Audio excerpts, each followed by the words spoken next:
শুভ সকাল বন্ধুরা। আজ 21 আগস্ট শুক্রবার। আজকের সকালের বরাক তথা সমগ্র আসামের গুরুত্বপূর্ণ খবরগুলি হল: চলতি শিক্ষাবর্ষে 3টি পর্যায়ে অনুষ্ঠিত হবে 7ম পর্যায়ের গুণ উৎসব। আগামী 6 থেকে 9 জানুয়ারি পর্যন্ত রাজ্যের 13টি জেলায় প্রথম পর্যায়ের গুণ উৎসব অনুষ্ঠিত হবে। প্রথম পর্যায়ে বরপেটা, বজালী, করিমগঞ্জ, কামরূপ, কোকরাঝার, লখিমপুর, নোয়াগাঁও, গোলাঘাট, শিবসাগর, উদালগুড়ি, যোরহাট, কার্বি আংলং এবং দক্ষিণ শালমারা, মানকাছার জেলায় 19 থেকে 22 জানুয়ারি পর্যন্ত 12টি জেলায় অনুষ্ঠিত হবে দ্বিতীয় পর্যায়ের গুণ উৎসব। এই পর্যায়ে থাকছে বাক্সা, বিশ্বনাথ, চিরাং, চরাইদেও, ধুবড়ী, হাইলাকান্দি, হুজাই, কামরূপ, শোণিতপুর, তামুলপুর, তিনসুকিয়া, পশ্চিম কার্বি আংলং জেলা। এরপরে 2 থেকে 5 ফেব্রুয়ারি পর্যন্ত রাজ্যের 10টি জেলায় অনুষ্ঠিত হবে তৃতীয় তথা শেষ পর্যায়ের গুণ উৎসব। তৃতীয় পর্যায়ে রয়েছে বঙ্গাইগাঁও, ধেমাজি, দরং, ডিব্রুগড়, গোয়ালপাড়া, কাছাড়, নলবাড়ি, মরিগাঁও, ডিমা হাসাও এবং মাজুলি জেলা। পড়ুয়াদের নিরাপত্তা এবং পরিকাঠামোর মান ও মানসিক স্বাস্থ্যের সুরক্ষায় বেসরকারি কোচিং ইনস্টিটিউটগুলির জন্য খুব শীঘ্রই নতুন নিয়ন্ত্রক কাঠামো চালু করতে চলেছে অসম সরকার। মুখ্যমন্ত্রী হিমন্ত বিশ্ব শর্মা রাজ্য মন্ত্রিসভা অসম প্রাইভেট কোচিং ইনস্টিটিউট রুলস 2026 কার্যকর করার অনুমোদন দিয়েছে। নতুন নিয়ম অনুযায়ী যে সমস্ত বেসরকারি কোচিং ইনস্টিটিউটে 50 জন অথবা তার বেশি পড়ুয়া আছেন তাদের বাধ্যতামূলকভাবে রেজিস্ট্রেশন করতে হবে। সংশ্লিষ্ট জেলার ডিস্ট্রিক্ট কমিশনার রেজিস্ট্রেশন প্রক্রিয়ার পরিচালনা এবং তদারকির জন্য নির্ধারিত কর্তৃপক্ষ হিসাবে দায়িত্ব পালন করবেন। মুখ্যমন্ত্রী জানান, রেজিস্টার্ড কোচিং ইনস্টিটিউটগুলিকে প্রতি বছর রেজিস্ট্রেশন নবীকরণ করতে হবে। বার্ষিক কমপ্লায়েন্সের অংশ হিসাবে প্রতিষ্ঠানগুলিকে পরিকাঠামোর নিরাপত্তা সংক্রান্ত শংসাপত্র জমা দিতে হবে। স্টেট ব্যাংক অফ ইন্ডিয়ার গ্রাহকদের জন্য বড় খবর। যাদের basic savings bank deposit account অথবা বিএসবিডি আছে সেই সব গ্রাহকদের ক্যাশ উইথড্রওয়াল পরিষেবা সংক্রান্ত চার্জে পরিবর্তন আসছে। মাসে বিনামূল্যে টাকা তোলার ক্ষেত্রে হিসাব কিভাবে করা হবে সেক্ষেত্রে নিয়মে বদল আসছে। আগামী 1 অক্টোবর থেকে কার্যকর হবে নতুন নিয়ম। নতুন নিয়ম অনুযায়ী বিএসবিডি অ্যাকাউন্টের গ্রাহকরা প্রতি মাসে 4টি ক্যাশ উইথড্রওয়াল বিনামূল্যে করতে পারবেন। প্রথম 4টি উইথড্রওয়ালের পর অতিরিক্ত প্রতিটি ক্যাশ উইথড্রওয়ালের জন্য অতিরিক্ত 15 টাকা এবং সঙ্গে জিএসটি দিতে হবে। তবে শুধু 4টির বেশি টাকা তোলার ক্ষেত্রেই পরিবর্তন হচ্ছে না। মাসে বিনামূল্যে টাকা তোলার 4টি লেনদেনের হিসাব কিভাবে হবে সেই নিয়মেও বদল আনছে এসবিআই।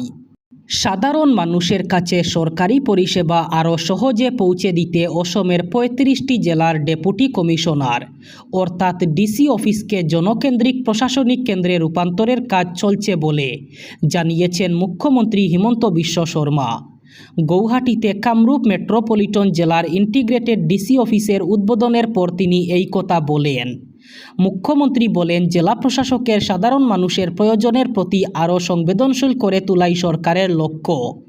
তিনি বলেন, অসমের 35টি জেলার ডিসি অফিসকে জনকেন্দ্রিক কেন্দ্রে পরিণত করার জন্য তারা সামগ্রিকভাবে কাজ করছেন যাতে মানুষের কাছে প্রশাসনিক পরিষেবা পৌঁছে দেওয়া যায়। ন্যূনতম সরকার সর্বাধিক সুশাসন এই নীতির সঙ্গে সামঞ্জস্য রেখে প্রশাসনিক প্রক্রিয়াকে আরও সরল এবং নাগরিক বান্ধব করার উপর জোর দেওয়া হচ্ছে বলে জানান হিমন্ত বিশ্ব শর্মা। অসমের গ্রামীণ এলাকায় সড়ক যোগাযোগ ব্যবস্থা আরও উন্নত করতে বড়সড় পরিকাঠামো সম্প্রসারণের ঘোষণা করল অসম সরকার। মুখ্যমন্ত্রী হিমন্ত বিশ্ব শর্মা জানিয়েছেন, অসম মালা 4 প্রকল্পের আওতায় 10,000 কোটি টাকা ব্যয়ে রাজ্যের গ্রামীণ এলাকায় প্রায় 800 কিলোমিটার রাস্তা নির্মাণ এবং উন্নয়নের উদ্যোগ নেওয়া হবে। সামাজিক যোগাযোগ মাধ্যম এক্সে মুখ্যমন্ত্রী বলেন, অসমের প্রতিটি প্রান্তে যোগাযোগ ব্যবস্থা পৌঁছে দিতে সরকার কাজ করছে। রাজ্যের সর্বত্র বিস্তৃত সড়ক নেটওয়ার্ক গড়ে তোলার পর এবার অসম মালা 4-এর মাধ্যমে এই পরিবর্তনের গতি আরও বাড়ানো হবে। এর ফলে গ্রাম্য এলাকায় এবার উন্নয়ন হবে। গ্রামের রাস্তাগুলি এবার ঠিক করা হবে। মুখ্যমন্ত্রীর প্রকাশ করা তথ্য অনুযায়ী অসমমালা 4-এর মূল লক্ষ্য প্রায় 800 কিলোমিটার সড়ক পরিকাঠামো উন্নয়ন। আগে এনআরসি, তারপরে জনগণনা, এই দাবিকে কেন্দ্র করে প্রতিবাদ অবরোধ বন্ধে উত্তপ্ত হয়ে ওঠে মণিপুরের উপত্যকা। Campaign for just and fair ডিলিমিটেশনের ডাকা 48 ঘন্টার বন্ধের দ্বিতীয় দিনে ইম্ফল উপত্যকায় স্বাভাবিক জীবন ব্যাহত হয়। ইম্ফল পূর্ব, ইম্ফল পশ্চিম, থৌবাল, বিষ্ণুপুর, কাকচিং এবং জিরিবাম জেলায় দোকানপাট, বাজার, শিক্ষা প্রতিষ্ঠান, সরকারি দপ্তর এবং ব্যবসায়িক প্রতিষ্ঠান অধিকাংশ এলাকায় বন্ধ থাকে। রাস্তায় গণপরিবহনও ছিল না, তবে পাহাড়ি জেলাগুলিতে বন্ধের প্রভাব তুলনামূলকভাবে কম ছিল। বিভিন্ন এলাকায় আন্দোলনকারীরা বাঁশ এবং পাথর দিয়ে রাস্তা অবরোধ করেন এবং এনআরসি না হলে জনগণনা নয় স্লোগান দেন। ইম্ফলে জনগণনা পরিচালন দপ্তরের বাইরে ছাত্রদের বিক্ষোভ ছত্রভঙ্গ করতে পুলিশ কাঁদানে গ্যাস ব্যবহার করে। এদিকে জনগণনা 2027-এর তালিকাভুক্তির প্রক্রিয়া 17 আগস্ট থেকে শুরু হয়েছে। বাড়ি বাড়ি ঘুরে তালিকাভুক্তির কাজ 1 থেকে 30 সেপ্টেম্বর পর্যন্ত হওয়ার কথা, কিন্তু জেএফডির আহ্বায়ক জিতেন্দ্র নিগম্বা জানান, এনআরসি নবীকরণের পরে গণনা কর্মসূচি শুরু করার দাবি পূরণ না হওয়া পর্যন্ত তাদের আন্দোলন চলবে। গত বছরেই অসমের হুজাই জেলায় রাজধানী এক্সপ্রেসের ধাক্কায় মৃত্যু হয় 60টি হাতির, আর সেই জেলাতেই রাজধানী এক্সপ্রেস থামিয়ে বাঁচানো গেল হাতির পালকে। বনকর্মীদের তৎপরতায় থামানো হয় ডাউন ডিব্রুগড় নিউ দিল্লি রাজধানী এক্সপ্রেস। এরপরেই বনকর্মী এবং রেলকর্মীদের ধন্যবাদ জানান অসমের মুখ্যমন্ত্রী হিমন্ত বিশ্ব শর্মা। সেই সাথে হাতির দলের প্রাণ রক্ষা হওয়ায় বনকর্মীদের প্রশংসা করেন অসমের বনমন্ত্রী জয়ন্ত মল্ল বড়ুয়া। অসমের লামডিং হাবাইপুর সেকশনের হুজাই এলাকা দিয়ে যাচ্ছিল 20503 ডাউন ডিব্রুগড় নিউ দিল্লি রাজধানী এক্সপ্রেস। সেই সময়ে লঙ্কার কাছে হাবাইপুর এলাকায় চলে আসে হাতির দল। সেটি হাতি চলাচলের রাস্তা।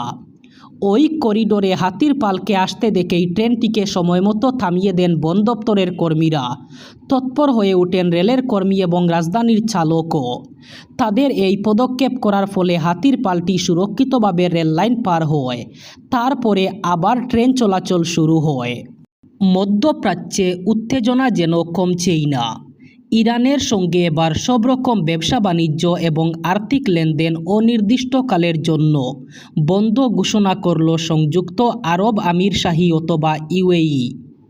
সেই দেশের বিদেশ মন্ত্রকের পক্ষ থেকে আফরা আল হামেলি জানান, সাম্প্রতিক অস্থিরতা আন্তর্জাতিক শান্তি এবং নিরাপত্তাকে বিঘ্নিত করছে, আর মূলত সেই কারণেই এই কঠোর পদক্ষেপ গ্রহণ করা হয়েছে। পরবর্তী নির্দেশ না দেওয়া পর্যন্ত এই সিদ্ধান্তই বলবৎ থাকবে। এই মুহূর্তে তাদের মূল লক্ষ্য শান্তি এবং স্থিতিশীলতা রক্ষা করা। তবে দুই দেশের মধ্যে ব্যবসা বাণিজ্য বন্ধ হলেও কথাবার্তা এবং আলোচনার সব রকম মাধ্যমই খোলা থাকবে বলে জানানো হয়েছে। প্রসঙ্গত, ইরান থেকে 2টি ব্যালিস্টিক মিসাইল ছোড়া হয়েছিল, যেগুলির একটি আরবের সমুদ্র সীমার ভিতরে এবং অন্যটি বাইরে পড়ে। তবে এর জেরে কোনো বড় ধরনের ক্ষতি হয়নি। এরপরই আমিরশাহী অভিযোগের সুরে জানায়, সমুদ্রপথে পণ্যবাহী জাহাজ চলাচল ব্যাহত করতে ওই ক্ষেপণাস্ত্র 2টি ছোড়া হয়েছিল। শেষে ইরানের সঙ্গে বাণিজ্য বন্ধের কড়া পদক্ষেপ গ্রহণ করে আমিরশাহী। অপরদিকে এই বিষয়ে এখনও পর্যন্ত ইরান কোনো রকম মন্তব্য প্রকাশ করেনি। এবার বরাক উপত্যকার 3 জেলার আজকের আবহাওয়ার খবর। আজ 21 আগস্ট শুক্রবার বরাক উপত্যকার 3 জেলায় হালকা বৃষ্টির সম্ভাবনা। আজ শিলচর কাচারে সর্বোচ্চ তাপমাত্রা থাকবে 33 ডিগ্রি সেলসিয়াস এবং সর্বনিম্ন তাপমাত্রা থাকবে 27 ডিগ্রি সেলসিয়াস। শ্রীভূমি করিমগঞ্জে আজ সর্বোচ্চ তাপমাত্রা থাকবে 33 ডিগ্রি সেলসিয়াস এবং সর্বনিম্ন তাপমাত্রা থাকবে 27 ডিগ্রি সেলসিয়াস। একইভাবে হাইলাকান্দি জেলায়ও আজ সর্বোচ্চ তাপমাত্রা থাকবে 33 ডিগ্রি সেলসিয়াস এবং সর্বনিম্ন তাপমাত্রা থাকবে 27 ডিগ্রি সেলসিয়াস। এই ছিল আজকের সকালের গুরুত্বপূর্ণ খবরগুলি। ভিডিওটি অবশ্যই লাইক করবেন এবং চ্যানেলটি সাবস্ক্রাইব করবেন।